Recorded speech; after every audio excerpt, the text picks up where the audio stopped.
So not long ago, ChatGPT came out and everyone knows about it. It blew up the entire internet. Parent company of ChatGPT. ChatGPT.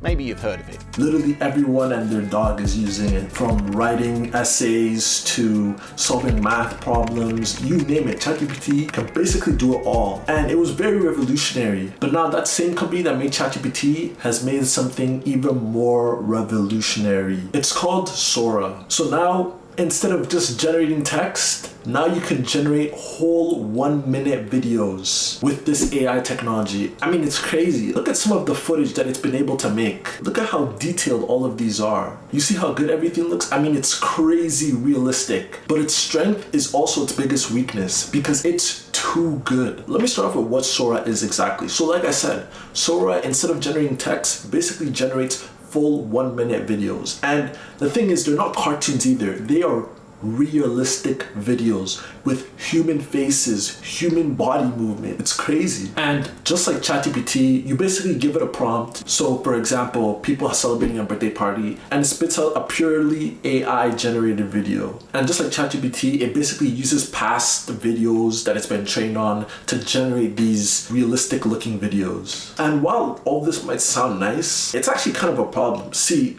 this problem has actually always existed. Think of deepfakes, where people could deepfake a celebrity or a politician. And obviously those have repercussions. They can make it look like a politician said something that they actually didn't, and that can start an uproar, or a politician, and that can start controversy. But the difference between that and this is that...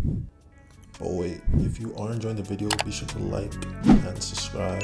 It really does help the channel a lot. Anyways, back to the video. You actually had to have knowledge on how to deepfake. Your average Joe wouldn't be able to do this. So it can't really get as widespread because you actually needed skills to do this. But this is completely different. Now, if you've used any sort of social media at all, and I'm talking TikTok, YouTube, Twitter, you'll notice that oftentimes people fake videos a lot. And again, these take skills. You need to be good at using editing software to be able to do that. Again, not your average Joe could do this. I mean, just look at the amount of faked videos and tell me that this isn't just gonna amplify the issue. All those sports challenges. See, the difference is with Sora, a 14-year-old kid who has nothing to do all day sitting in their room can basically generate anything that they want.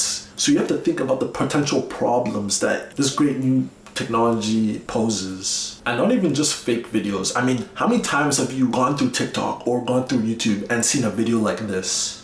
10 facts about Mercedes-Benz. Mercedes-Benz headquarters, located in Stuttgart. Like, just lazy content. That's not even the worst. The worst is this. People who work at a Subway sandwich place. What is the strangest order you've ever had from a customer? What is the most ridiculous thing that was banned at your school?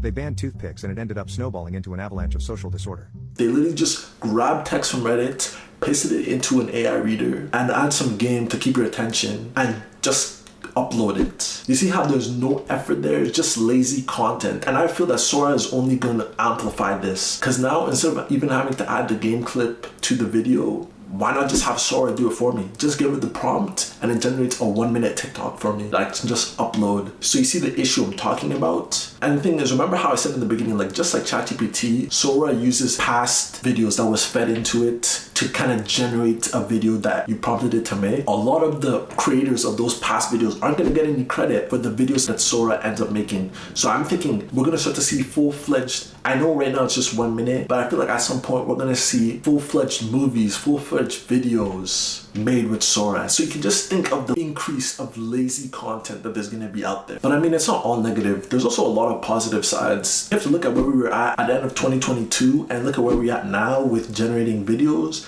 and you'll see the big leap that AI has. And I personally think that this has a lot of potential. Now, for example, when you're trying to search for maybe a background to use, or something like this, or any other type of footage, you'll not just be able to prompt Sora to generate it for you, instead of having to sift through the internet, diving deep into searching for footage that might not even be what you're looking for. It can save a lot of time for filmmakers, content creators, that sort of thing, to help out with some type of graphics or another. Hey, I mean, even me myself, I potentially see myself myself using this. But it's just that how realistic it can get, just the potential risks that it poses. It can be used to generate a video of you sitting on top of a cloud. And I know that's a pretty chill example, but I'm just saying the potential. The good thing though is it does have some flaws. You'll notice hand movements are a bit weird and sometimes there's a bit of twitching. But from how quickly AI has progressed, I think that this is just the beginning. And in the future, we're gonna see more refined versions that are more accurate with stuff like these. Now, I know all of you watching right now are probably wanting to try this out. And luckily, only members of the team that are working on it can use it right now. You know, push it to its limits, see what it can do. And I personally think that that's for the best. I know some of you guys watching probably wish you guys could try it out, but I don't know how much of a good idea it would be to let the average Joe use it. Because some people move mad, but yeah. Anyways, be sure to let me know your thoughts and opinions. Do you think it'll do more harm than good? Let me know down in the comments below. I hope you enjoyed this video. Be sure to like and subscribe. But once again, I'll catch you guys in the next one.